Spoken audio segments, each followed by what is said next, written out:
Tim kampanye nasional pasangan calon Presiden Joko Widodo Ma'ruf Amin melalui tim kuasa hukumnya Yusril Iza Mahendra dan rekan-rekannya menyampaikan berkas perbaikan permohonan selaku pihak terkait.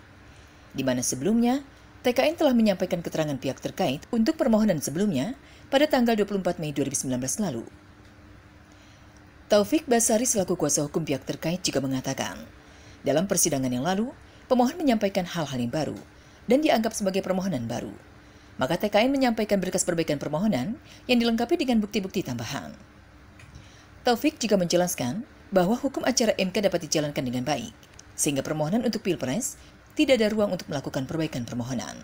Oleh karena itulah, lanjut Taufik, menganggap pemohon tidak menjalankan ketentuan sebagaimana hukum acara MK, dan MK menyatakan menolak terhadap perbaikan permohonan yang disampaikan oleh para pemohon.